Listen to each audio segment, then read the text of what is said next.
We've built all the parts.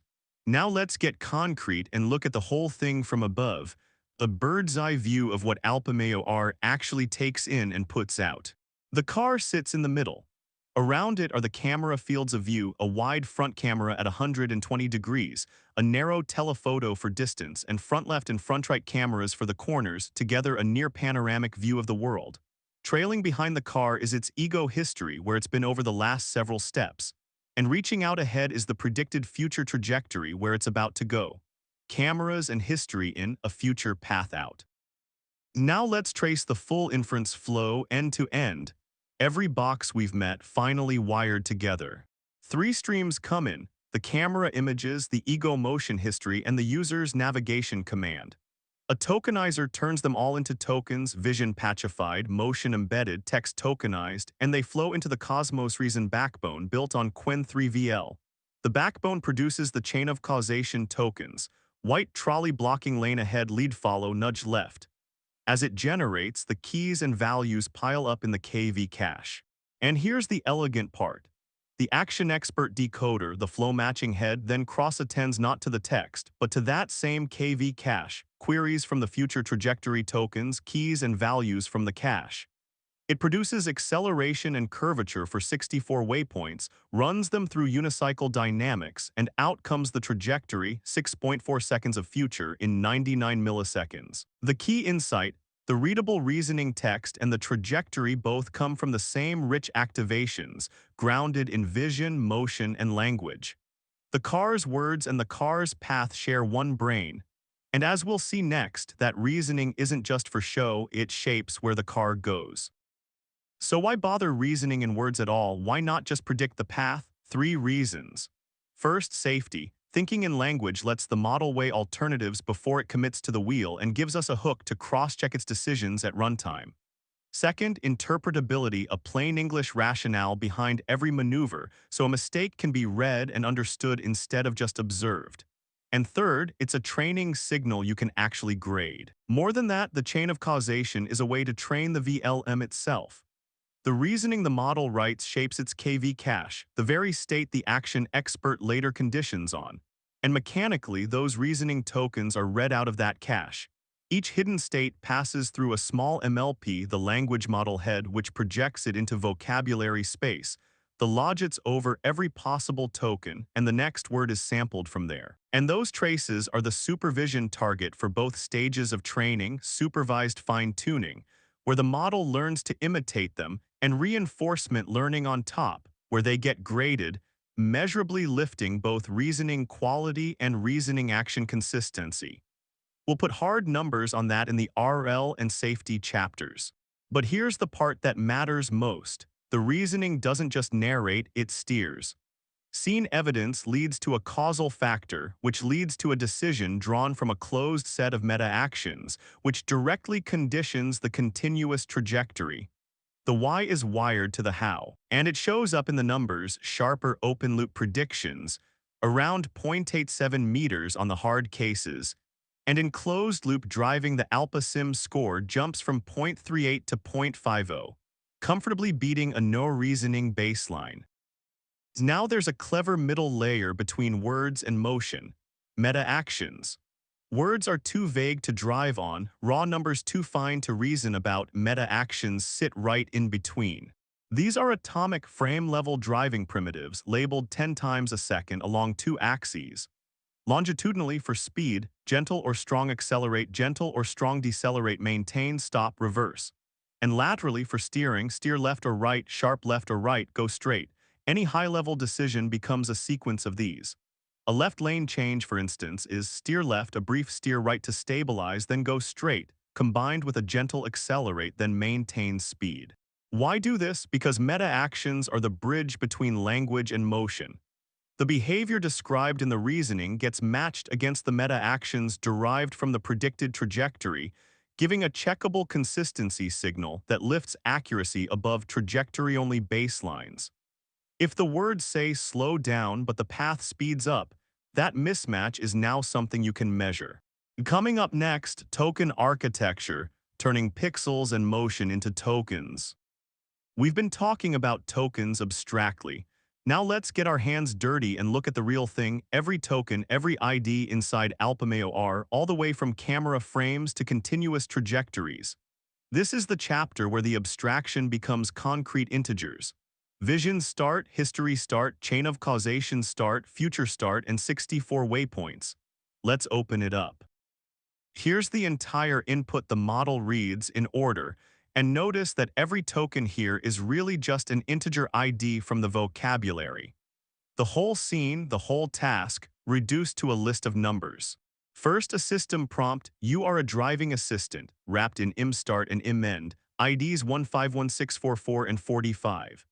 Second, the four cameras front left, front right, and telephoto, each as 4 frames, wrapped in vision start and vision end, with the image pad token, ID 151655, repeated nearly 200 times per frame, roughly 3,000 vision tokens in all. Third, the ego motion history, opened by traj history start of 48 motion bin IDs standing in for 16 steps across 3 dimensions.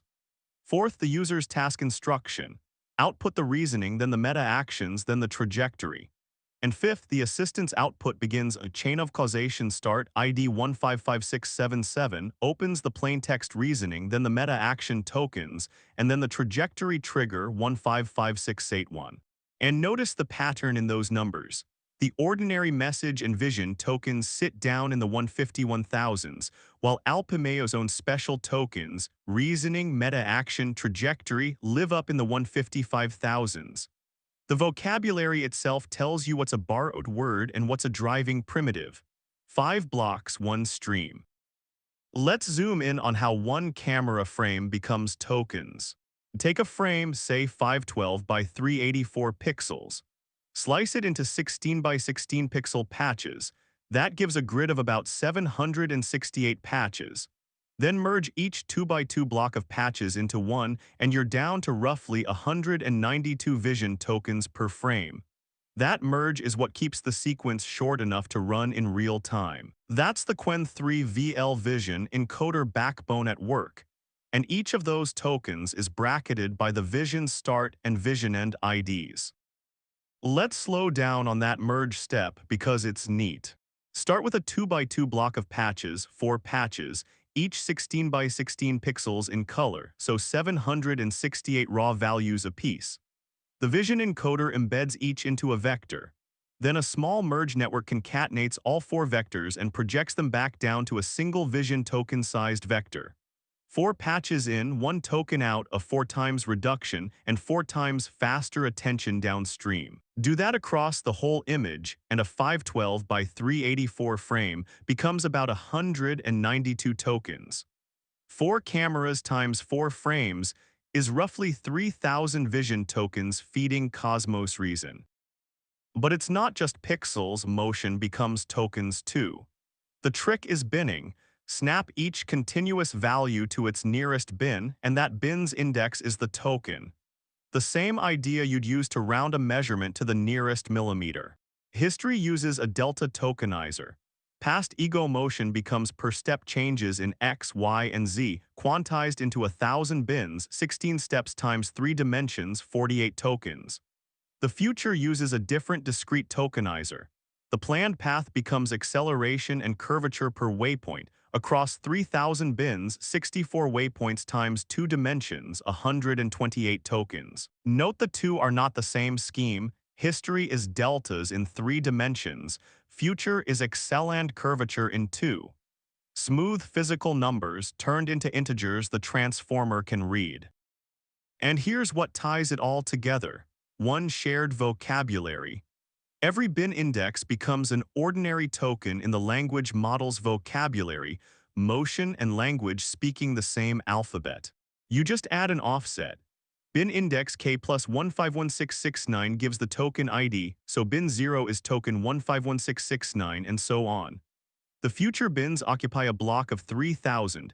History reuses the first 1,000 of that same range with context markers telling them apart, and a buffer rounds it out to a clean 4,000 token block, which pins the special tokens at a fixed offset. The point, pixels, motion, and words all live in one vocabulary, so one transformer can read every modality as a single sequence, with no translation layer in between. Let's see that assembled prompt once more, at the token level, built by the Create Message helper in NVIDIA's Alpamayo code. A system message sets the role. The user turn carries the camera frames, the ego motion history wrapped in trajectory history tokens about the last 5 seconds, an optional navigation route like turn right at the next intersection, and the instruction to reason then drive. Then the assistant turn opens with chain of causation start and generation begins.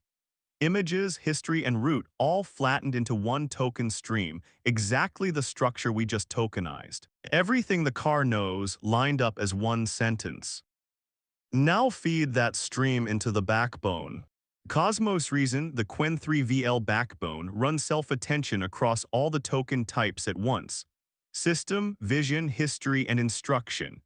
It doesn't process vision and motion in separate pipelines, they all attend to each other in one pass. It has a vocabulary of about 155,000 tokens and a context window of 256,000. Out of it comes the chain of causation. Plain text, nudge left to increase clearance from the white trolley blocking the lane ahead, then the meta actions, and then the future start token. At that moment, the KV cache is frozen and the expert takes over. So the trajectory trigger fires and the action expert begins. It's a separate expert transformer, hidden size 2048, 16 heads non-causal attention, and it cross-attends to the frozen VLM cache, the vision tokens, the history, and the reasoning. It reads the brain's work without changing it. Starting from pure noise, it runs 10 Euler integration steps of flow matching and produces 64 waypoints, each with an acceleration and a curvature over a 6.4-second horizon. And it can do this up to 6 times in parallel, up to 6 candidate trajectories, for the reasoning to choose among. One detail worth a peek: how does a single noisy waypoint get into the expert through Fourier encoding? Each waypoint has 3 scalars: acceleration, curvature, and the diffusion time. So why not just feed those 3 raw numbers in? Because neural networks have a well-known blind spot. Fed a single raw scalar, they're biased towards smooth, slowly changing functions, and they struggle to react to tiny differences. The gap between, say, 0.10 and 0.11 of curvature gets washed out. But fine control is exactly where those tiny differences matter. Fourier encoding fixes that. Take each scalar and pass it through sines and cosines at rising frequencies, here 20 of them per scalar. The slow waves capture the coarse value, the fast waves swing sharply even for a minute change in the input. So every value picks up a distinctive multi-frequency signature, and 2 nearby numbers that looked almost identical now land far apart, giving the network something it can actually grip and resolve to high precision. It's the very same trick behind a transformer's positional encodings, and behind the sharp detail in models like NI-RF. That gives 60 features total, 3 scalars times 20, which a small 2-layer network projects up to the expert's 2048-dimensional space. 1 embedding per waypoint per integration step. A simple expansion, and suddenly the expert can pin down fine numerical detail. For completeness, here's the full token zoo. There are the vision and message tokens, imstart, immend, vision start, image pad. The reasoning tokens, think chain of causation start and chain of causation end, meta action start and end. Geometry tokens for boxes and references. And the trajectory tokens, history start, future start, and their ends. Plus the discrete action bins, 4,000 of them starting at ID 151669. All told, a vocabulary of about 155,700 tokens, one shared namespace for everything the model sees and says. Words, pixels, and motion, all citizens of the same dictionary. So let's run the whole pipeline once, start to finish. 4 cameras, 4 frames each, plus ego motion history and the user command go in. The Qwen 3 VL Vision encoder patchifies and merges them into tokens. Cosmos Reason reads everything and generates the chain of causation. The future start token freezes the KV cache and triggers the expert. The expert runs 10 Euler steps of flow matching, cross-attending to that cache, and emits 64 waypoints, up to 6 samples, a 6.4-second horizon. Total end-to-end latency, 99 milliseconds on vehicle. Every idea from the whole series firing in under a tenth of a second. That's the 10 billion parameter Alpamayo-R from photons to a path. Coming up next, multi-stage training injection, then SFT, then RL. We have the architecture. Now, how do you actually train this thing to drive? You don't do it all at once, pile every objective on together and they fight each other. Instead, Cosmos Reason becomes a real-time driving policy in 4 stages, each building on the last. First, action modality injection, teach the VLM to emit trajectory tokens. Second, expert head training, add the flow matching expert for continuous trajectories. Third, reinforcement learning with GRPO on the backbone. And fourth, not yet released, RL directly on the action expert pathway. And keep one distinction in mind as we go, because the two kinds of training do fundamentally different jobs. Supervised fine-tuning is behavioral cloning. It teaches the model to imitate desired outputs and formats to copy the expert traces token for token. Reinforcement learning is different. It teaches the model how to achieve complex objectives, to reason its way there through trial, error, and reward. Imitation first, then optimization. Let's walk through them. Before we open up those stages, let's see the whole road, because Alpamayo-R is never trained from scratch. It stands on a model that already cost someone else a fortune to build. Start on the left. Quen pre-trains the backbone in 2 passes: base training, where it learns language from trillions of text tokens, and mid-training, where it learns to see, turning that language model into a vision language model, Quen 3VL. Those 2 blue boxes are inherited, NVIDIA doesn't redo them. Now the orange boxes, everything NVIDIA actually does. First, Cosmos Reason, 3 supervised stages with reasoning distilled from DeepSeek R1 that turn a generic VLM into a physical world reasoner. Then the 4 stages of this chapter in order. SFT1 injects the action modality, teaching the reasoner to emit trajectory tokens. SFT2 trains the flow matching expert head for smooth, continuous paths. RL1 runs GRPO on the backbone, rewarded by safety and comfort. And RL2, still a future release, will train the action expert directly. Out the far end comes Alpamayo-R, 10 billion parameters, 99 milliseconds in the car. So hold the shape in mind. The pre-training is borrowed, and the 4 stages we're about to walk through are the last leg of a much longer journey. Here's the whole assembly line, left to right. You start with the pre-trained Cosmos Reason, the physical AI-trained Quen 3VL backbone.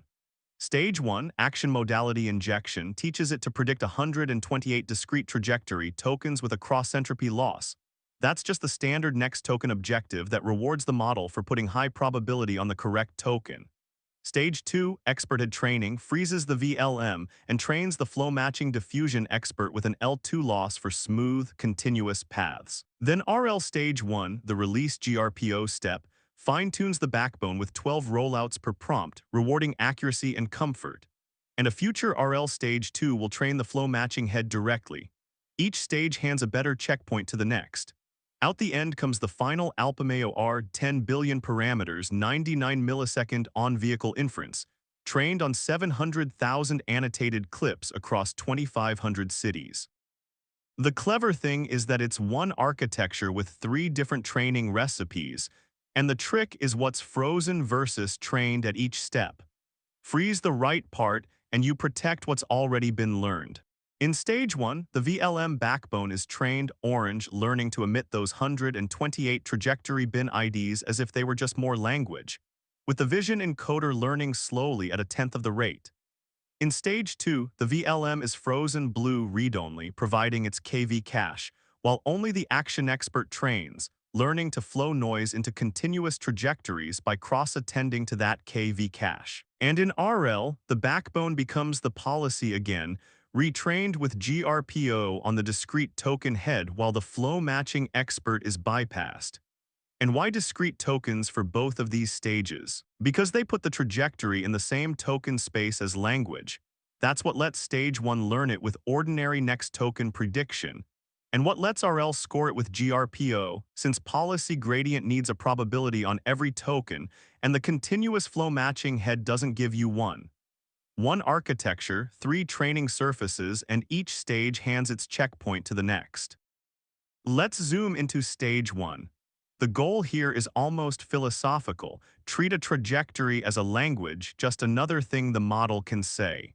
The VLM had no concept of motion planning, so we expand its vocabulary to include the trajectory bin IDs and teach it with plain next token prediction to emit 128 of them 64 waypoints, each with an acceleration and a curvature. It's the same cross-entropy loss it already used for words, nothing new to invent. Optionally, we co-train on chain of causation labels, so it learns to reason first, then emit the trajectory. Run that for 3 epochs on 8H100s, and the VLM can now produce structured trajectory sequences, the bridge between understanding language and taking physical action. Stage 2 adds precision. Now we freeze the VLM entirely and train only the flow matching expert. The expert learns to predict the velocity field to flow from noise toward the ground truth trajectory with a simple L2 loss cross-attending to the frozen VLM's KV cache. And here's why it's a separate stage. If you train both at once, the diffusion loss would destabilize the token prediction before the VLM even converged. So we let the brain settle, then train the hand. Stage 1 teaches the vocabulary. Stage 2 adds continuous precision. Discrete tokens have only finite resolution. Flow matching gives smooth, kinematically feasible paths. At inference, the frozen VLM feeds one noise sample and converts it to trajectory via flow matching, a whole multimodal set of feasible futures. Now fine-tuning a 10 billion parameter model is expensive. Every weight updated, every gradient stored, so let's talk about a trick that makes it cheap. LoRa, low-rank adaptation. Full fine-tuning updates every weight. LoRa instead freezes the entire base model and learns a tiny low-rank add-on beside it, 2 small matrices, A and B only those train, usually under 1% of the parameters, while the frozen base keeps all its pre-trained knowledge. The payoff, far less GPU memory, faster training, less data needed to adapt, and tiny swappable adapter files just a few megabytes each. You can keep a whole library of behaviors and snap them in and out. So where exactly does LoRa plug in? Into the attention block on the query, key, value, and output projections. Each of those big weight matrices stays frozen. Beside it runs a parallel low-rank branch, A projects down to a small rank, B projects back up, and only that branch gets gradients. 2 nice properties. First, it starts as a no-op, B is initialized to 0, so training begins exactly at the pre-trained model and only nudges from there. You can never do worse than where you started. And second, at inference you can merge the branch back into the weight, so there's 0 extra latency. You get the adaptation for free at runtime. And you can push it even further with QLoRa. Quantize the frozen base down to 4 bits, then train the LoRa adapters on top. The frozen weights get stored in 4-bit instead of 16, about 4 times less memory, and dequantized on the fly for the forward pass, while gradients flow only into the small 16-bit adapters. The result? You can fine-tune a 10 billion plus VLM on a single GPU, something that would otherwise need a whole server. And because you're training under 1% of the parameters, there's far less to overfit. A few thousand well-chosen examples can adapt the model instead of millions. And the frozen base keeps Quen's world knowledge intact. One honest note, Alpamayo's released recipe actually fine-tunes the full backbone on 8H100s. LoRa and QLoRa are the lightweight alternative for adapting models like this on modest hardware. Coming up next, RL and GRPO, reasoning that agrees with action. We've trained the model to imitate good driving through SFT. But imitation has a ceiling. It can only copy what it has already seen, and it can never beat its teacher. The final ingredient is reinforcement learning, getting better by trial, reward, and correction instead of from labels, 2 things to hold on to. Where SFT just imitates the data, RL is free to try different things and keep what works. It pulls the best out of the model instead of capping it at the teacher. And all of this, SFT, PPO, GRPO, happens only during training. Once the car is on the road, the policy is frozen and none of it runs in real time. To build the intuition, we'll follow one very popular character, Peter, on his daily commute and let his trips teach us policy, reward, value, and advantage. Then we'll land on GRPO, the method Alpamayo-R actually uses. Meet Peter. Every morning he drives from home to the office, and there are three ways to get there. Route A, the green one, is usually the quickest, about 22 minutes. Route B in blue looks direct but runs into a chronic traffic jam, so it's more like 30. And Route C in orange is the steady middle option, around 27. Peter has no map of the future, he just has his habit and the times he remembers. He learns the way we all do on a commute, by trying and remembering. Watch him take Route A today. This simple commute is our whole reinforcement learning world, where Peter is, which way he goes, and how the trip turns out. Step back and look at the shape of the problem. At its heart, reinforcement learning is a loop between an agent and an environment, one decision at a time. The agent is the decision maker, Peter, or Alpamayo-R's policy. The environment is the world, the road network, or the Alpa Sim simulator. The agent takes an action and the world returns a reward and a new state, and round it goes. For Alpamayo, the state is the surround cameras plus motion history plus the navigation command. The action is a chain of causation trace and a 6.4-second trajectory. And the reward answers one question: was that decision safe, sensible, and well-reasoned? Before we name all the pieces, here's the big fork in the road. There are two fundamentally different ways Peter, or any RL agent, can learn. The first is value-based. Peter learns how good each spot is. For every signal, a rough estimate of how many minutes he still has until the office. Once he trusts that map of values, he doesn't memorize routes at all. At each junction, he simply steps toward whichever neighbor has the lowest time left. Learn what's good, then act greedily. That's the family that includes Q-learning and DQN. The second is policy-based. Here Peter never rates the spots. He tunes his habit directly, the probabilities he puts on each route, nudging up whatever beat his average and pushing down whatever was slow. Learn how to act directly. That's reinforce policy gradient and the two we really care about, PPO and GRPO. And you can have both at once, an actor-critic where a policy acts and a value-critic judges. That's exactly what PPO and GRPO are. We'll walk the policy path first, then bring the critic back in. Here's the whole vocabulary of this chapter, laid over Peter's map. Learn these 6 words and the rest is just bookkeeping. The state is where Peter is right now, his situation. The action is the move he makes, which route, which turn. The policy is his habit, not a single choice but a distribution, how likely he is to pick each route. The reward is how the trip turned out, faster is better. The value of a spot is how good that location is, roughly how little driving is left. And the advantage asks the key question: did this route beat Peter's own average? 6 terms, 1 commute. Keep them in mind. Every method that follows is just a different way of using them. To start with the policy, Peter's policy isn't a single answer, it's a distribution over his 3 routes, a set of leanings rather than a fixed rule. Right now it leans heavily on Route B, about 45%, because it looks the most direct. Route A gets 30% and Route C just 25%. Those are his leanings, shaped by habit more than evidence.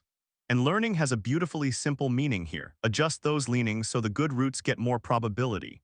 For Alpamayo-R it's the same, just bigger. Given a scene, the policy spreads probability over many possible trajectories, and the network weights are the knobs that shape it. So what makes a route good? The reward.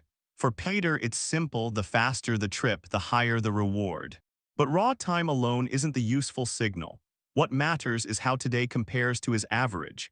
His typical commute is about 27 minutes. Take Route A and arrive in 24. That's 3 minutes better than average, a positive signal. Get stuck on B at 30, 3 worse, negative. Subtracting that average baseline is the trick that turns a trip time into a learning signal. Not just was it good, but was it better than usual? That single subtraction is the seed of the advantage. Now use that signal. When a route beats Peter's average, we nudge its probability up.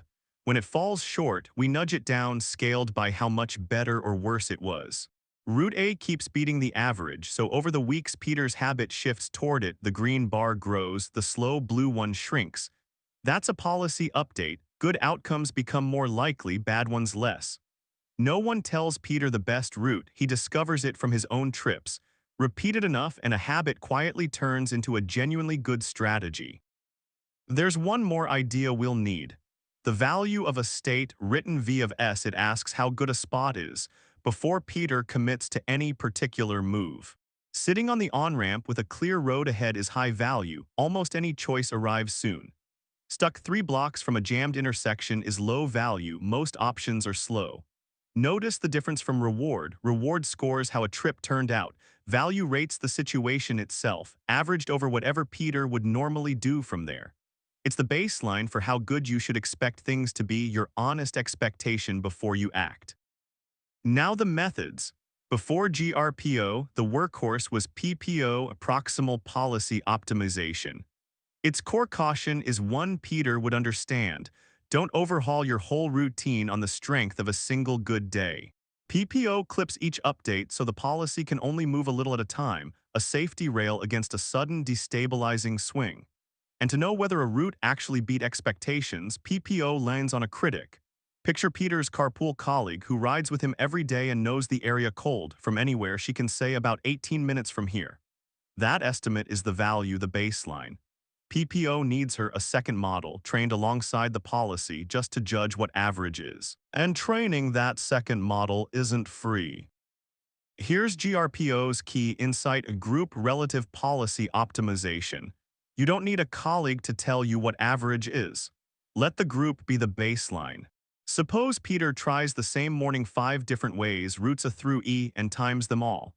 Their own average becomes the yardstick. The attempts that beat it get reinforced, the ones below it discouraged, each advantage measured against the group itself. No ride-along colleague, no value network, the group scores itself. Keep PPO's gentle clipped step but throw the critic away. That's GRPO, and losing that second model is exactly what makes it cheap. So Peter has now shown us both methods in full. Clip the step and let the group stand in for the critic. The trouble is, the way Peter would tell it isn't something you can train a model with. For that we need the actual equations, so next, let's name the blueprint both methods grew out of and watch Peter's 2 tricks turn, line by line, into real math. Here's the reassuring part. The equations coming up say nothing Peter didn't already show us. Policy, reward, value, advantage, the clipped step, the group baseline, every symbol on these pages is one of his ideas, just written precisely. And both PPO and GRPO grew out of a single blueprint, so let's start there. RLHF, reinforcement learning from human feedback. Learn this one picture and the 2 methods become small variations on it. One trick before we start: I've color-coded the picture and the very same colors come back in every equation on these pages. So once you learn them here, the math reads itself. Blue is the policy, the model we're tuning. Green is the reference, a frozen copy that never changes. Pink is the reward model trained from human preferences. And yellow is the KL penalty. Now just follow the flow. A prompt goes into both the blue policy and the green reference. The policy's answer is scored by the pink reward model. Then the safety belt kicks in. The yellow KL penalty measures how far the policy has drifted from the green reference and subtracts that from the score. So the final reward at the bottom is simply pink reward minus yellow KL, written R-phi minus lambda times the KL divergence between policy and reference. The policy is pulled toward higher reward, but tethered to its old self.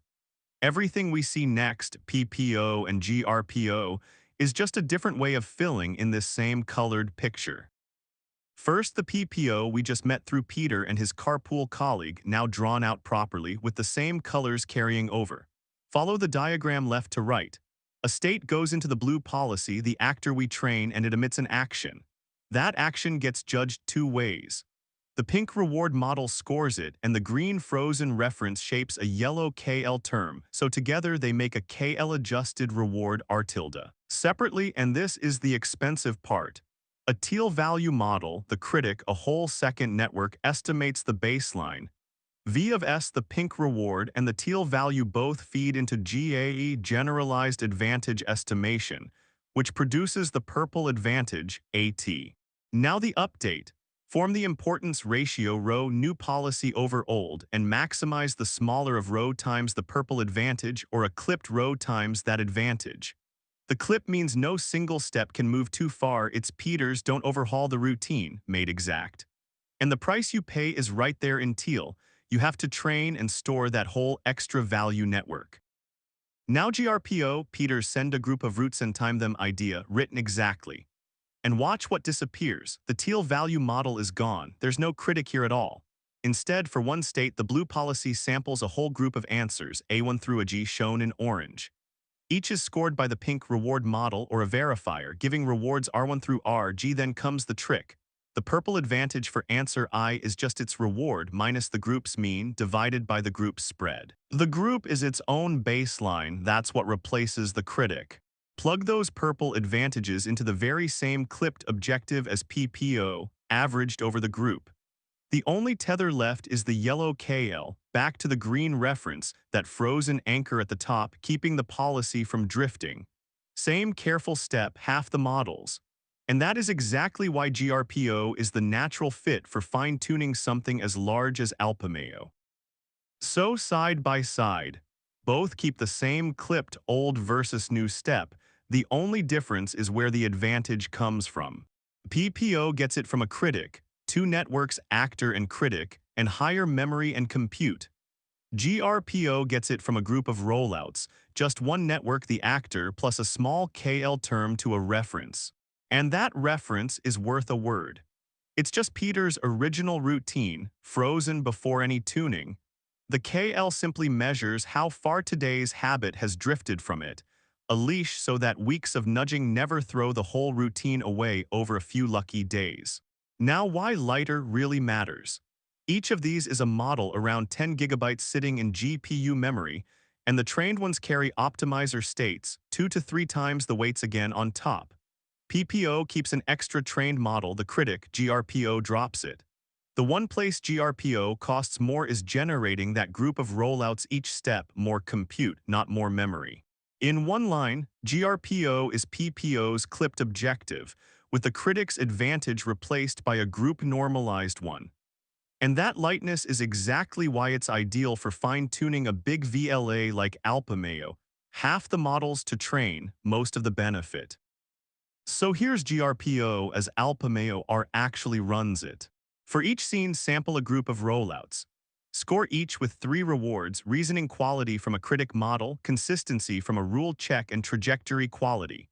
Group normalize those scores into advantages, then do the GRPO update, reward the good rollouts, while a KL term can keep the policy from drifting too far from the reference. Though, as we'll see on the Cosmos RL page, Alpamayo's released run actually turns that penalty off. In the released RL Stage 1, this runs on the VLM backbone over discrete trajectory tokens.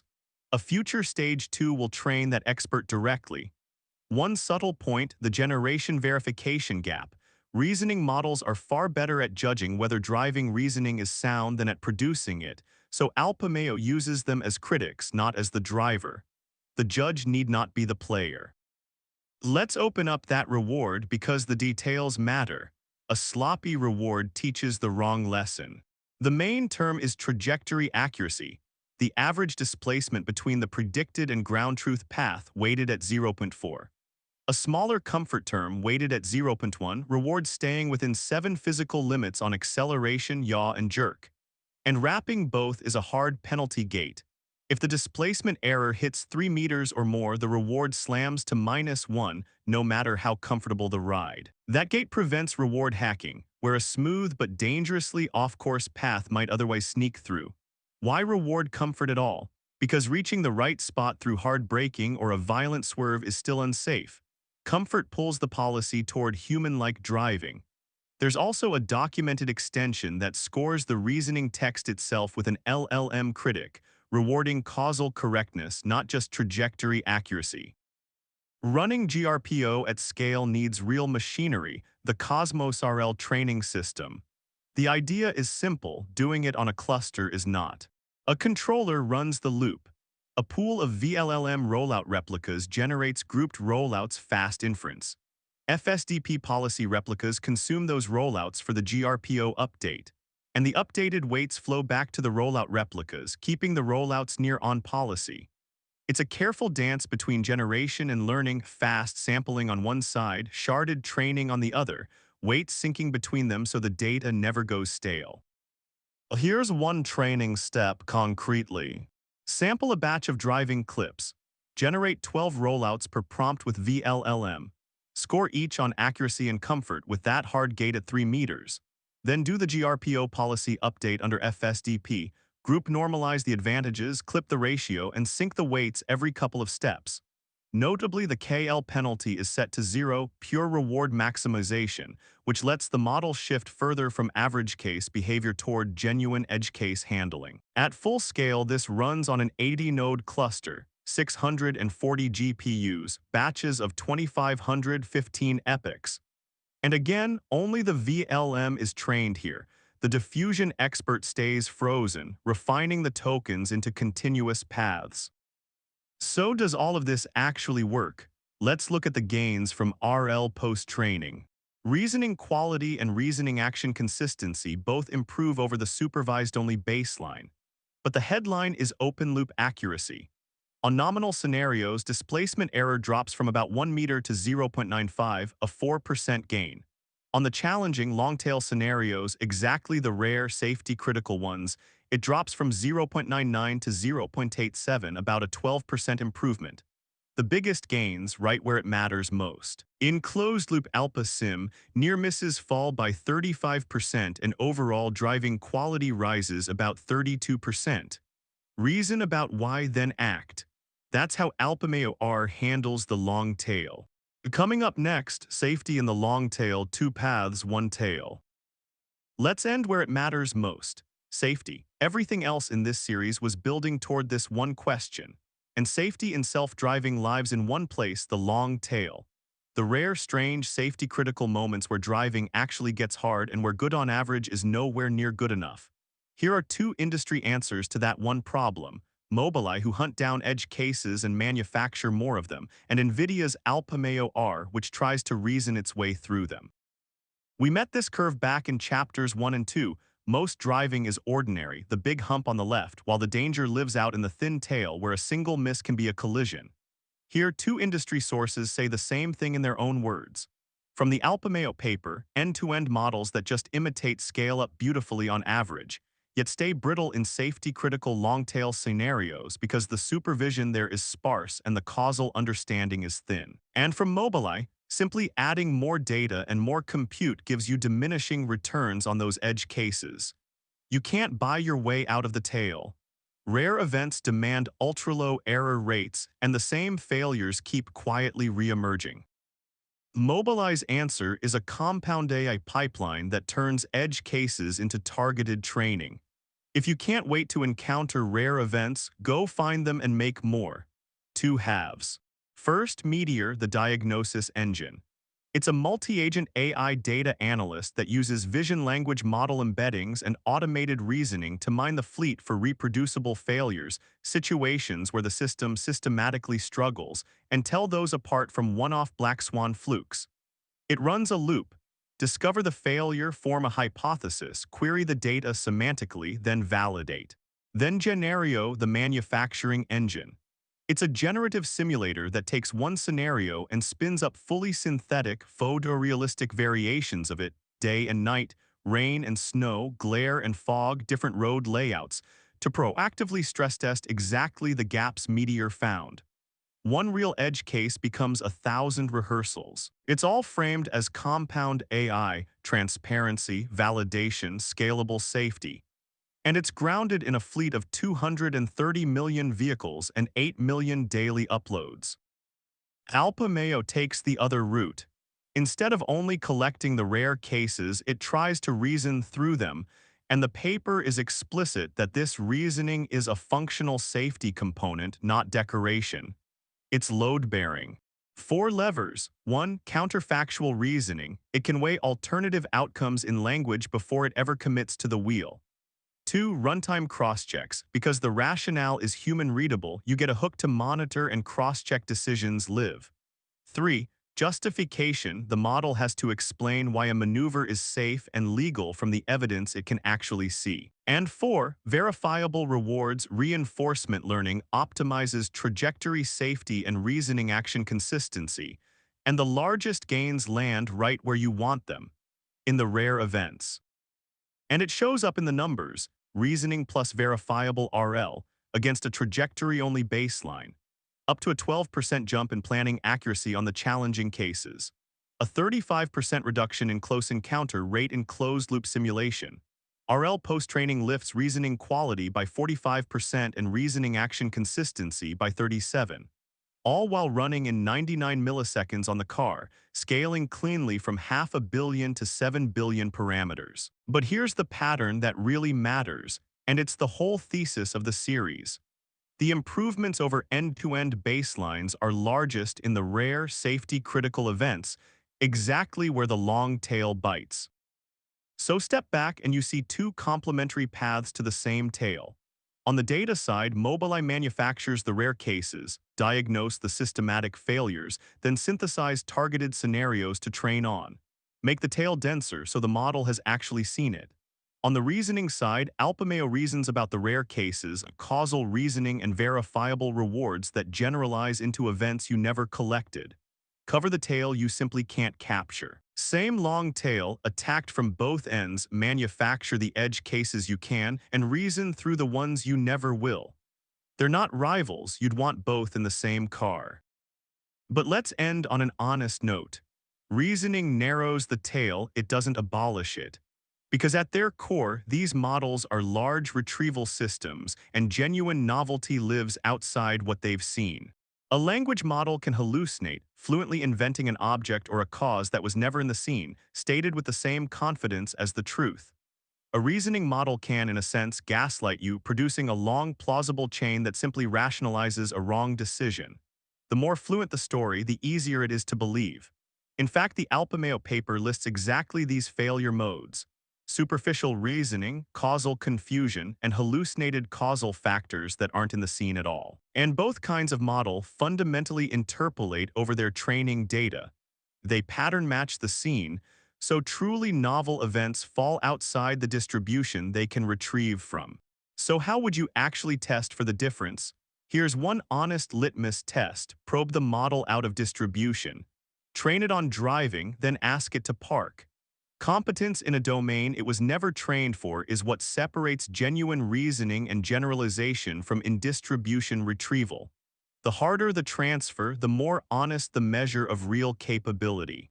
Which leaves us with the humbling truth: the world will always surprise us. The long tail is open-ended, and a confident wrong answer in a never-seen case is far more dangerous than an honest "I don't know." Reasoning and targeted data shrink the tail, they don't close it. Guardrails, uncertainty, and validation stay essential. And that closes the series, The Long Tail, from the problem all the way to the safeguards. We've spent this whole series inside one model, but Alpamayo is just one point on a very fast-moving map. So let's zoom out and look at 5 frontier ideas drawn from across the industry that are reshaping how driving foundation models get built, scaled, and proven safe. 2 from Waymo, Emma, which makes language the interface, and their case for demonstrably safe AI. Then a shift in how we deploy intelligence, many small specialists instead of one giant model. Then a deeper question about how these models even generate diffusion versus autoregression. And finally, a quick tour of the rest of the frontier. Start with Waymo's Emma, an end-to-end multimodal model built on Gemini. The big idea is almost cheeky. Don't bolt task-specific heads onto a perception stack. Instead, cast everything: camera frames coming in, trajectories, 3D boxes, and the road graph going out as plain natural language text, and let one multimodal model read it and write it. In Waymo's words, Emma represents non-sensor inputs and outputs as natural language text, leveraging Gemini's extensive world knowledge to better understand complex scenarios on the road. What does that buy you? One model, many tasks: motion planning, 3D detection, and road graph estimation, all co-trained, with what they call positive task transfer, so the shared model can match or even surpass single-task models. And reasoning in text-first, chain of thought improved end-to-end planning by almost 7% while making the decision readable. There are honest limits. It's camera-only with no LiDAR or radar, short video memory, and inference latency still to solve. But the conviction is exactly Alpamayo's chain of causation. Language isn't decoration, it's the reasoning substrate that ties perception to the wheel. Waymo's second idea is about trust. Their foundation model marries end-to-end learning with a verifiable modular structure, and you can read it straight off the architecture. Follow the pipeline. Raw sensors, camera, LiDAR, and radar flow into a sensor fusion encoder for fast perception. That feeds a driving VLM built on Gemini for semantic reasoning in the rare, complex cases. And a world decoder turns it into predictions, maps, and a trajectory. That whole core is the driver. But the trajectory doesn't go straight to the wheel. It passes through a separate onboard validation layer, the critic, that verifies the trajectory before the vehicle ever acts on it. And before any of this touches a public road, a simulator stress tests the driver in large-scale closed-loop simulation. As Waymo puts it, demonstrably safe AI where safety is proven, not just promised. The receipts. More than a tenfold reduction in serious injury crashes compared with human drivers, over 100 million fully autonomous miles, because there's no substitute for that volume of real-world experience. And to fit a giant model into the car, they distill a big cloud teacher down into a compact on-vehicle student. It's the very same playbook as Alpamayo. Reason in a VLM, verify the trajectory, then distill it small enough to run in the car.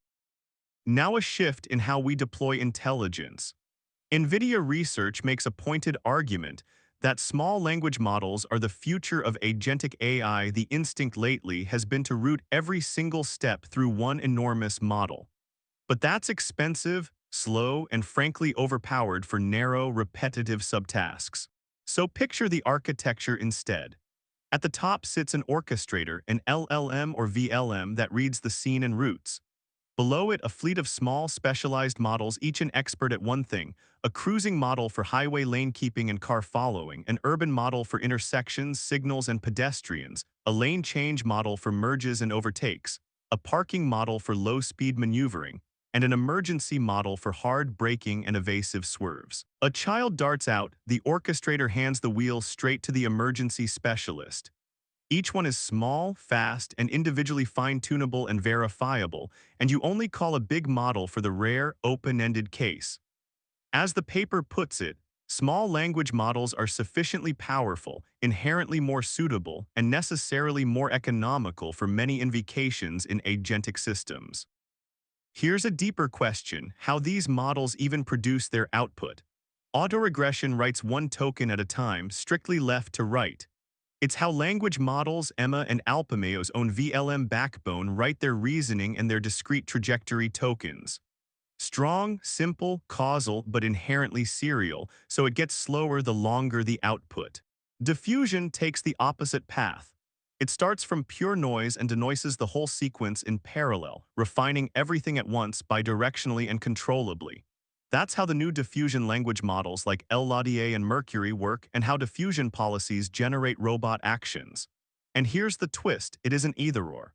Alpamayo already runs autoregression for the reasoning and a flow-matching head, which is exactly this diffusion family for the continuous trajectory. The frontier now is pushing diffusion up into the language and VLM layer 2 for speed and global consistency. But here's the cost. What happens when a stronger VLM comes along every few months? Post-training is an expensive business. Rerunning the reinforcement learning alignment and refitting the action expert to a fresh backbone costs real GPU months. Now the one I'd bet on as the real next frontier: world models. And the idea is beautifully simple. A world model is a learned simulator. It watches the world and learns the rules, given what I'm seeing right now and an action I might take, what happens next. Once it can predict that next moment, you can chain those predictions and roll the future forward, letting the car imagine many steps ahead, like a driver rehearsing a maneuver in their head before committing to it. So why is that better than a vision language action model? A VLA is reactive. It maps what it sees straight to an action, trained to copy expert demonstrations, and it never explicitly models consequences. It just pattern matches the scene, so it's brittle the moment the world goes off script. A world model is predictive. Because it learns cause and effect, it can simulate the outcome of each candidate action and actually plan ahead. It learns from raw video with no labels at all, just by predicting the next frame, so it scales. And it can dream up unlimited edge cases to train on. That's the whole thrust of systems like NVIDIA's Cosmos and Gaia. Put simply, a VLA reacts. A world model understands consequences. That leap from pattern matching to genuine foresight is why so many believe world models are where driving intelligence goes next. Before we leave planning, here's a subtlety that's easy to miss. We almost always frame driving as a Markov decision process, an MDP that means chop time into equal little steps and assume the next state depends only on the state you're in right now, not on anything that came before. Clean, but driving quietly breaks both halves of that promise. Take the memoryless part first. A turn signal you saw 2 seconds ago, a cyclist who slipped behind a van, you need that history, and you can't even see everything, so honestly it's a partially observed world. A POMDP, the equal time steps part, breaks too. Real driving comes in chunks: cruise for a while, approach a junction, yield, take the turn, cruise again, and each of those lasts a different stretchy amount of time. So a truer picture is a piecewise MDP. Inside one regime, say plain cruising, it behaves almost Markov, but the rules and the rewards snap to something new the moment you reach an intersection. And because those maneuvers run for variable extended stretches, the right formalism is a semi-Markov decision process. An SMDP, each maneuver becomes what the literature calls an option. A trigger that starts it, a little policy that runs it, and a condition that ends it. Plan over options, and you can wire them into an option graph. Cruise leads to lane change or to approach, approach to yield, yield to turn, where a high-level policy chooses the maneuver and a low-level policy actually drives it. That's hierarchical planning. So where does Alpamayo sit on this map? Sit with it for a second. It looks just 2 seconds into the past and writes a single 6-second trajectory ahead. And that trajectory isn't one atomic action per tick, it's a whole temporally extended chunk, replanned every cycle, receding horizon style. So is that just a step in an MDP? Or is it quietly already choosing an option? And if it is one, what would its full option graph even look like? I'll leave that question hanging, because giving these models longer memory and an explicit option hierarchy is exactly where this frontier goes next. And then there's everything else: 6 more directions, all converging on the same goal: more capability per watt, per dollar, per millisecond. Data flywheels, where every autonomous mile feeds the next model. Waymo's 100 million-mile loop is a compounding moat no benchmark can buy. Mixture of experts, where a model holds trillions of parameters but only fires a few per token. Huge capacity at a fraction of the compute. Distillation, the teacher-to-student trick we just saw, shipping data center quality at in-car latency. Test time scaling, spending more thinking at inference on the hard cases instead of a permanently bigger model.